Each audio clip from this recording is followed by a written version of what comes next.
1980년에 찰스 왕세자와 다이애나가 결혼식을 하였습니다.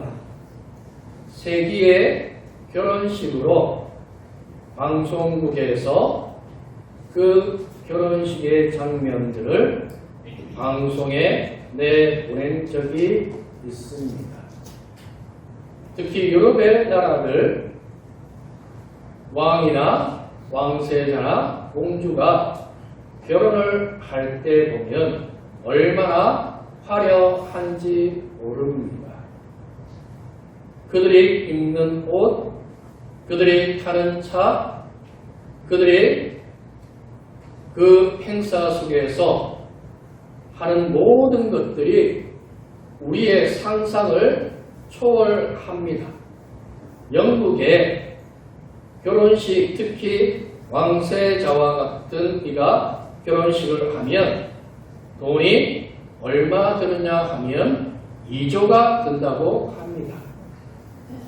그런 엄청난 결혼식 그리고 그런 화려한 일들이 그들 가운데 있음을 봅니다.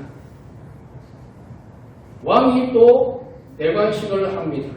영국의 왕관의 그 다이아몬드 가격만 해도 1700억이 되어집니다. 그런 대관식의 모습을 보면 좋은 차, 엄청나게 비싼 옷, 보석 그런 것들이 대관식의 모습이지 않겠습니까? 그런데 예수님의 대관식은 세상 사람들의 기준과는 조금 달랐습니다. 예수님이 예루살렘에 입성하시면서 제자들에게 2절, 3절에 그렇게 말씀하십니다.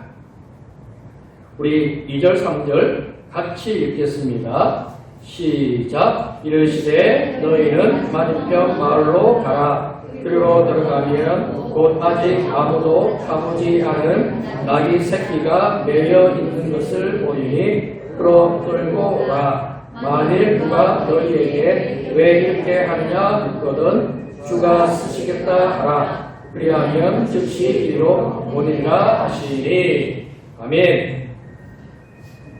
건너편에 한 번도 타보지 않은 나귀 새끼가 매여 있는데 그것을 풀어서 끌고 오라고 합니다. 예수님의 왕의 대관식입니다. 그런데 예수님이 타려고 하는 것은 나귀 새끼입니다. 초라한 나귀 새끼를 주가 쓰시겠다고 합니다. 이 대관식에서 중요한 것은 나귀 새끼가 아니라 그 나귀 새끼에 누가 타느냐 하는 것입니다. 영국의 그리고 유럽의 왕들이 화려하게 대관식을 합니다. 그렇다고 해서 그들이 대단한 일을 하는 사람들입니까? 아닙니다. 영국의 왕이 있습니다. 그런데 이 왕은 아무것도 안 하는 왕입니다. 정치는 수상과 국회에서 합니다. 왕은 그냥 보여주려고 오랫동안 내려온 전통이니까. 우리 옆에 일본도 마찬가지입니다. 수상이 정치를 다 하고 나라의 살림을 다 챙깁니다. 사람은 그냥 보여지는 사람에 불과합니다. 요즘 일본에 여자가 어떻게 왕이 될 수 있느냐면서 먼 친척 40몇 층까지 뒤져서 남자를 왕으로 세워야 된다고 해서 지금 일본이 떠들썩한 그런 상황에 놓여 있습니다. 그런데 오늘 본문에 나귀가 아니라 그 나귀에 올라타는 그분이 누구냐는 것입니다. 그분은 왕이십니다. 세상의 왕이시고 영원한 세계의 왕이 되시는 분이라고 하는 것입니다. 여기에서 중요한 단어가 있습니다. 주가 쓰시겠다. 주가 나귀를 쓰시겠다. 그렇게 말씀을 하고 있습니다. 우리가 별 볼 일 없어 보이는 것 같지만 주가 쓰시겠다 하면 그 속에서 놀라운 일이 일어나게 되어지는 것입니다. 다윗이 대단한 사람이 아니었습니다. 그는 양치기였고 집안에서도 별로 인정받지 못하는 막내 아들이었습니다. 그런데 하나님이 그를 쓰십니다. 사사기에 많은 사사들이 등장하는데 기드온이라고 하는 한 사람이 등장합니다. 300명으로 미디안의 13만 5천을 물리친 대단한 사람처럼 보입니다. 하지만 그는 대단한 사람이 아니었습니다. 미디안 군사들을 피해서 포도주 틀에서 몰래 찾아가고 있던 무서움에 떨던 사람이었습니다. 하나님이 그를 부르셨고 하나님이 그를 쓰시니까 하나님의 역사가 그를 통하여서 일어나게 되어진 것입니다. 주님이 제자들을 부르십니다. 갈릴리라고 하는 예루살렘에서 멀리 떨어진 이방인들과 함께 사는 일명 촌동네의 사람들, 말이 배우지도 못한 어부들, 사람들로부터 손가락질 받는 세리, 이런 사람들이 예수님의 부름을 받고 제자가 되어졌습니다. 그러자 주님이 그들을 쓰십니다. 주님이 그 연약한 인생들을 쓰십니다. 최근 한 연예인의 일들로 인하여서 친일파에 대한 그런 이야기들이 많이 매스컴에 오르내리고 있습니다. 그 비슷한 시기에 한 사람이 박서양이라고 하는 사람이 있습니다. 우리나라 최초의 7명의 의사 중 한 명인 그는 백정 집안이었습니다. 백정은 말하는 짐승으로 취급받는 하층민 중에서도 최하층민, 사람 취급도 하지 않는 그런 집안의 아들이었습니다. 그 집안에서 아버지는 성동교회 초대 장로가 되어지고 아들은 의사가 되어져서 또 독립하는 일에도 쓰임을 받습니다. 하나님이 그 집안을, 그 백정 집안을 세우시고 쓰시니까 하나님의 놀라운 역사가 그들 안에도 있다라고 하는 것입니다. 나귀가 이제 쓰임을 받습니다. 별 볼 일 없어 보이는 그 나귀가 우리 예수님의 왕의 대관식에 쓰임을 받고 그 안에서 놀라운 일이 일어나게 되어집니다. 우리가 얼마나 잘났느냐, 많이 가졌느냐, 그것이 아니라 주님! 제가 주님 앞에 쓰임받는 인생이 되기를 원합니다. 이것이 중요한 것입니다. 주님이 쓰시겠다. 예, 주님 가져가십시오. 주님이 나귀 가져가시겠다고 하면 예, 가십시오. 우리가 그런 마음의 준비가 되어져 있어야 하는 것입니다. 여러분을 향해서 내가 너를 쓰겠다.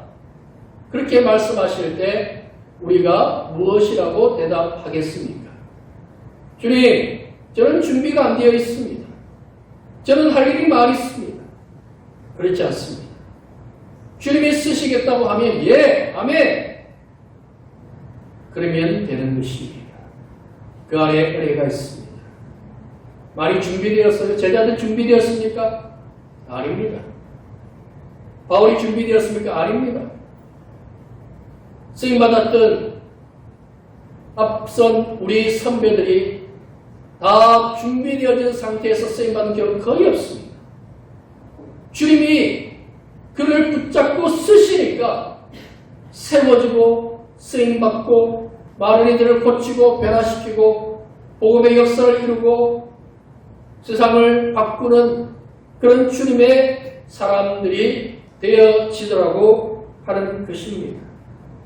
주님이 쓰시겠다고 하면 예, 주님 쓰임 받겠습니다. 그러면 되는 것입니다. 그리고 이제 예수님은 나귀를 타십니다. 왕인데 나귀 새끼를 타요. 왜 예수님이 나귀 새끼를 타십니까? 왕인데 이 세상의 영광이 아니라 죽으시려 섬기시려고 이 땅에 오셨기 때문에 그렇습니다. 세상의 왕들은 자신들이 얼마나 대단한 존재인지 세상에 보여주려고 합니다. 멋진 왕과 수십억의 보석이 박힌 옷, 화려한 카프레이드, 그런 것들로 가득 차 있지 않습니까? 그런데 예수님은 아니라고 하는 것입니다.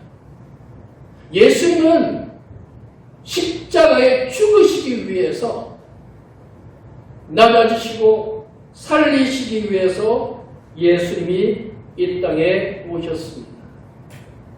마귀가 시험하면서 세상의 영광을 다 보여주면서 나에게 절하면 이걸 다 주겠다고 할 때 예수님은 거절하셨습니다. 오병이어의 사건 후에 사람들이 예수님, 당신이 우리의 왕이 되었으면 좋겠습니다. 그럴 때 예수님은 사람들을 피했습니다. 예수님이 태어나시고 동방박사들이 별을 쫓아서 예루살렘으로 와서 유대인의 왕으로 나실 리가 어디 있느냐고 헤롯에게 물었습니다. 그리고 베들레헴이라는 것을 알게 되고 동방박사들이 떠나갈 때 헤롯이 2살 이하의 베들레헴에 태어난 남자아이들을 다 죽이라고 명령합니다. 왜냐하면 그와 같은 왕, 세상에 혁명을 일으키고 성을 뒤집어 놓을 왕이라고 여겼기 때문에 그런 명령을 내렸던 것이었던 것입니다. 예수님은 그런 왕이 아닙니다. 예수님은 섬기는 왕이었습니다. 우리는 예수님을 본받아야 합니다. 예수님은 사람들 가운데 높임을 받고 그들로부터 영광 받으시는 것이 아니라 가난하고 병들고 고통 중에 있고 힘들고 사람들로부터 손가락질 받는 그런 사람들과 함께 하셨습니다. 왕이 그런 사람들과 함께 합니까? 아닙니다. 왕은 오로지 영광만 받아야 됩니다. 예전에 중국의 마지막 황제라고 하는 영화가 있었습니다. 그 영화의 한 장면에서 황제가 항아리를 깨었습니다. 그러면 그 비싼 항아리를 깬 것에 대한 벌을 받아야 합니다. 황제가 어떻게 벌을 받겠습니까? 황제는 벌을 받지 않습니다. 황제 옆에 있던 어린 내시가 대신 매를 맞는 장면이 나옵니다. 그게 세상의 영광을 추구하는 사람들의 모습이지 않습니까? 그런데 예수님은 아니었습니다. 나병으로 진물이 흐르고 그 고통 속에 있는 사람의 손에 그 몸을 만지셨습니다. 모든 사람이 외면하는 우물가의 결, 세리장 삭개오와 같은 그런 사람들을 만나시고 부르셨습니다. 교회는 뭘 하는 곳입니까? 교회는 높아지는 곳이 아닙니다. 교회는 낮아지는 곳입니다. 교회는 섬기는 곳입니다. 지금 세상은 갑질이라는 단어들이 종종 우리에게 들려오고 있습니다. 그런데 교회는 낮아지고 또 낮아지는 것입니다. 앞서 말씀드린 대로 승동교회 초대 장로로 백정 출신의 박성춘 씨가 그렇게 선출이 되어졌습니다. 그랬더니 양반 출신의 성도들이 교회를 다 떠나갔습니다. 하지만 승동교회는 부흥합니다. 왜? 초대 장로 백정 출신의 박성춘이 너무 잘 섬깁니다. 왜? 자기가 백정이라는 거 알잖아요. 한 번도 높아져 본 적이 없어요. 그는 늘 섬기는 삶을 살았어요. 그래서 누구든 섬겨요. 그랬더니 사람들이 자꾸 붙어요. 양반이네 하고 자기 체면과 자기 영광을 쫓았던 그 나갔던 교회에는 사람들이 자꾸 떠나가고 오히려 승동교회로 다시 돌아오는 그런 일이 있더라고 하는 것입니다. 사람들이 교회에 대해서 말을 합니다. 그러나 교회는 좋은 곳입니다. 그리고 특히 한국 교회는 좋은 곳입니다. 한국의 성도들은 참 좋은 사람들입니다. 왜? 교회가 섬기잖아요. 도시의 교회들, 조금 규모 있는 교회들 무료 급식합니다. 힘들고 어려운 쪽방촌 찾아갑니다. 그렇게 나누고 섬기는 일을 그래도 교회가 하잖아요. 알게 모르게 힘들고 어려운 사람들 섬깁니다. 예루살렘 교회 모였습니다. 기도합니다. 예배합니다. 그 다음 뭐합니까? 섬겼습니다.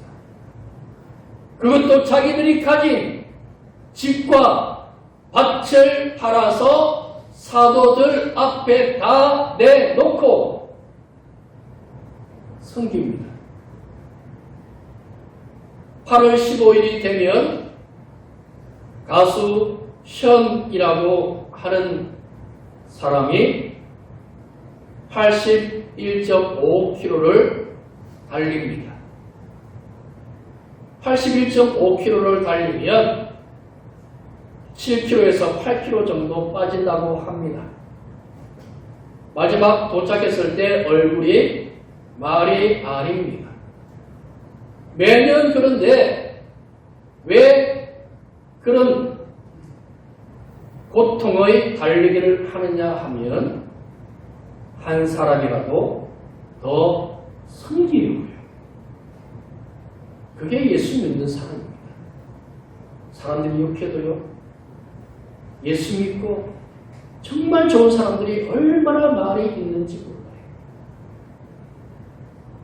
영향이 그래도 희망이 있는 것은 여러분들이 있기 때문입니다. 예수 믿는 우리가 있기 때문입니다. 그래도 예수님 믿고 섬기려고, 사랑하려고, 나누려고 하는 분들이 있잖아요. 특히 우리 선교사님 러시아까지 그 농업을 섬기시려고 하는 모습을 보면 참 감사합니다. 우리 세계 곳곳에서 섬기시고 나누는 분들, 제가 필리핀에 갔을 때 그 산지 마을에 그 사람들에게 섬깁니다. 그 산에 올라가는 길이 얼마나 험악하면 같이 가던 여청년 중 한 명이 목사님 저 버리고 가세요. 그럴 정도로 산세가 험했습니다. 그런데도 선교사님들은 그 산마을에 매주 가서 예배드리고 음식을 제공하고 선물을 나누어 주고 그렇게 합니다. 그게 예수 믿는 사람입니까? 예수님이 우리에게 먼저 보여주셨어요. 사랑이 무엇인지 먼저 보여주셨어요. 내가 왕이다. 내가 얼마나 대단한 사람인지 나 좀 봐라 아니라 예수님은 주려고요. 십자가에서 생명 주시려고요. 왜요? 우리를 사랑하기, 못난 우리, 탕자와 같은 우리, 허물과 죄로 죽을 수밖에 없는 우리, 베드로처럼 예수님 모른다고 3번이나 부인했던 그 연약한 인생들을 예수님은 사랑하셔서 섬기시기 위해서, 죽으시기 위해서 나귀를 타시고 지금 이제 예루살렘으로 들어가시는 것입니다. 그때 사람들이 이제 찬양을 하게 되어집니다. 호산나라고 찬양합니다. 호산나는 구원하소서 그런 뜻을 가지고 있습니다. 우리 찬양대 이름도 호산나입니다. 참 좋은 이름입니다.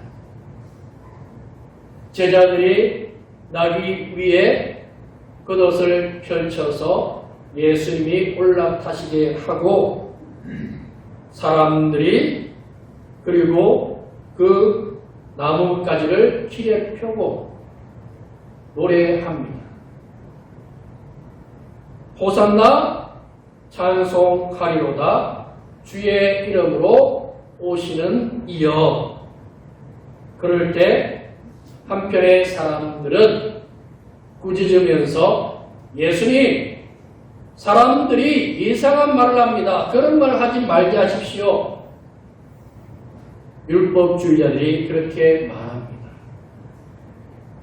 세상에는 예수님을 환영하는 사람이 있고 예수님을 환영하지 않는 사람들이 있습니다. 제자들 그리고 사람들은 사실 예수님이 누구인지 정확히 몰랐습니다. 예수님이 왕으로서 이 땅에서 놀라운 일을 행할 것을 기대하면서 그들은 호산나라고 했습니다. 그들이 성령의 충만함을 받고 난 다음에 진짜 왕으로서의 예수님이 어떤 분인지 알게 되어졌습니다. 예수님이 나의 왕이 되시는 것, 그것이 큰 축복입니다. 예수님이 우리 삶의 우선순위가 되어지고 우리의 삶의 중심에 계시는 분, 우리에게 구원을 주시는 분, 우리에게 영원한 생명을 주시는 분이라는 것을 알게 되어진 것, 이것이 얼마나 감사한 일인지 모릅니다. 사람들, 그들이 왕으로 섬기려고 하는 것들이 있습니다. 돈이 있습니다. 권력이 있습니다.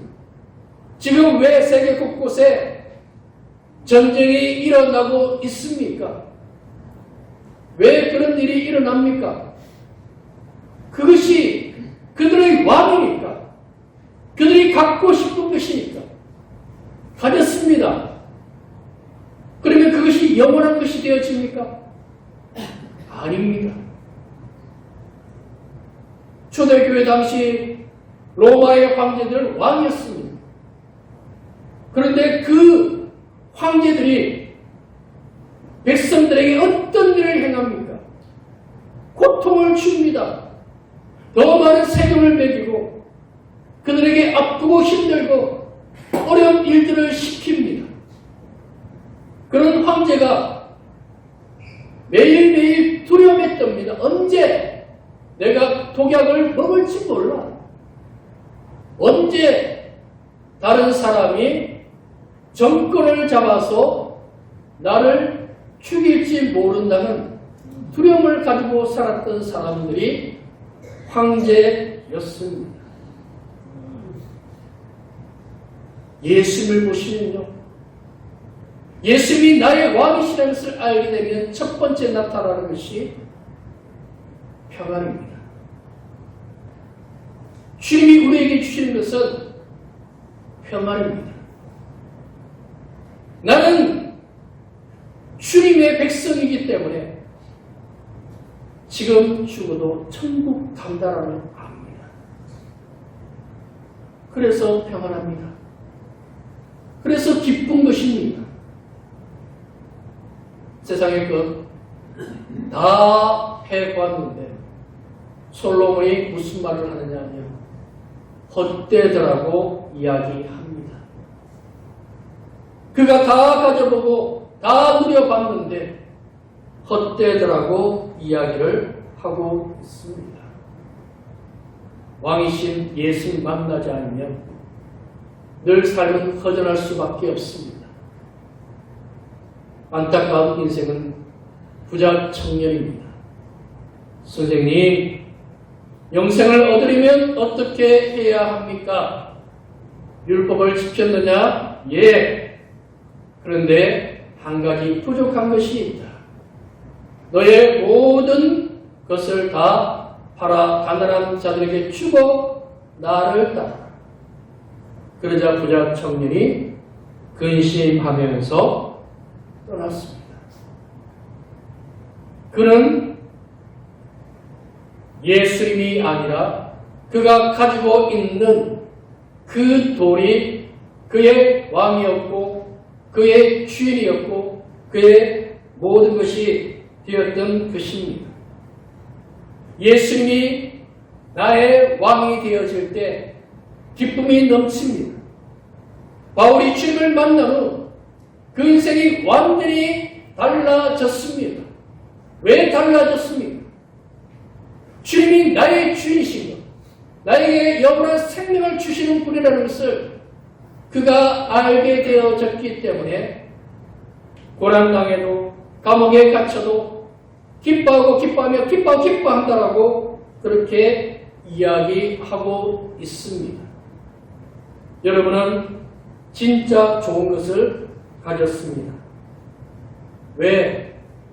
예수님은 왕인데 섬기고 살립니다. 고칩니다. 치료합니다. 회복합니다. 세상의 왕들은 자기의 영광이 먼저인데 예수님은 우리를 살리시기 위해서 우리에게 영원한 생명을 주시기 위해서 이 땅에 오셨습니다. 그리고 우리는 이제 주님을 찬양합니다. 호산나라고 찬양합니다.